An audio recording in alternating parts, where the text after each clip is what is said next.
Hello అండి. ఈరోజు చాలా హెల్దీగా ఉండే కూర.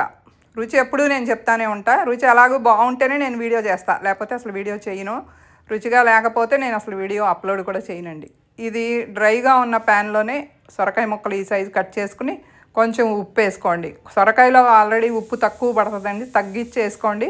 తర్వాత ఈ సైజు ముక్కలు కట్ చేసుకోండి. లేతగా ఉన్న సొరకాయ అయితే మీ కూర మంచి టేస్టీగా ఉంటుంది. అలా సన్నసగ మీద పెట్టుకోండి. సొరకాయలో నీరు ఉంటుంది కాబట్టి తగ్గించి నీళ్ళు పోసుకోండి. అలాగే మధ్యలో ఒకసారి చూసి కలుపుకోండి. కొంచెం కరివేపాకు వేయండి. ఇప్పుడు ఈ కరివేపాకు సువాసన అంతా ఆ ముక్కలకు పట్టి చాలా బాగుంటుంది. లేతది ముదురుది కాకుండా కొబ్బరి ముక్కల్ని ఇలా కట్ చేసుకోండి. మరి ముదురుది అయితే బాగోదు. ఈ కూరకి మిక్సీ చేసి పెట్టేసి రెడీ చేసుకోండి. మధ్యలో ఎలా ఉందో చూద్దాం. ఇది అలా ఉడికిపోయింది చూసారా.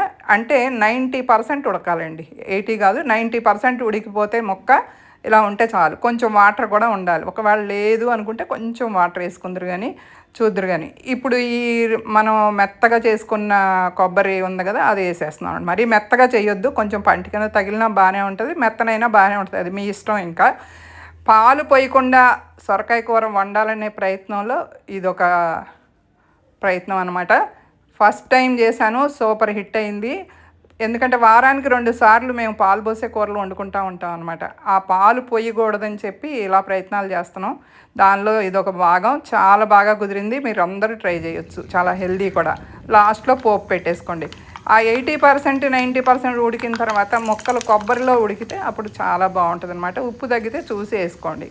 ఈ పోపు మాత్రం చాలా ప్రత్యేకమేనండి. అది తేలిగ్గా తీసేయొద్దు. ఈ తాలింపుని మాత్రం ఎండుమిరపకాయలు, పచ్చిమిరపకాయలు, ఎక్కడ కారం పసుపు వాడలేదు. మీరు కావాలంటే వేసుకోండి. నాకైతే ఇలా తెల్లగా ఉంటేనే ఇష్టం కూర.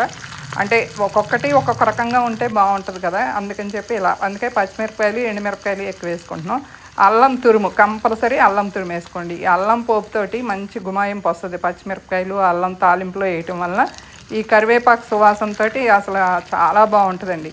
తింటున్నప్పుడు ఎలా ఉంటుందంటే కొంచెం అవియల్ టేస్ట్ వస్తూ ఉంటుంది. తమిళన్స్ చేసుకునే అవియల్ టేస్ట్. కొంచెం ఇంగువ మీరు కావాలంటే వేసుకోండి. వేస్తేనే బాగుంది. నాకైతే మాత్రం చాలా టేస్టీగా ఉంది, హెల్తీగా ఉంది, ఆయిల్ తక్కువ పడుతుంది. సొరకాయ ఎంత తిన్నా కూడా అసలు క్యాలరీస్ ఉండవండి, పెద్దగా ఒళ్ళు కూడా రాదు. డైట్ చేసే వాళ్ళకి కూడా హ్యాపీగా తినొచ్చు. పాలు వద్దనుకున్నప్పుడు ఇలా చేసుకోండి అంతే. ఇప్పుడు కొత్తిమీర కూడా వేసేసి ఈ పోపులో కూడా 2 నిమిషాలు ఉడకనిస్తే ఆ మిగతా 10% కూడా ఉడికి ముక్కకు అన్నీ పడతాయి. ఉప్పు అది మాత్రం చూసి వేసుకోండి. మరీ ఘాటుగా ఉండకూడదు ఈ కూర, అప్పుడే బాగుంటుంది. మనం ఎక్కువ కూర తినడానికి వీలవుతుంది. అన్నంలో, చపాతీలో, దేనిలో తినండి. అసలు సూపర్ టేస్ట్ అనమాట. మొదటిసారి చేసి బాగా వచ్చిందనుకున్న తర్వాత ఇది రెండోసారి చేస్తున్నాం అనమాట. మీకు నచ్చితే కనుక ఒక లైక్ చేయండి.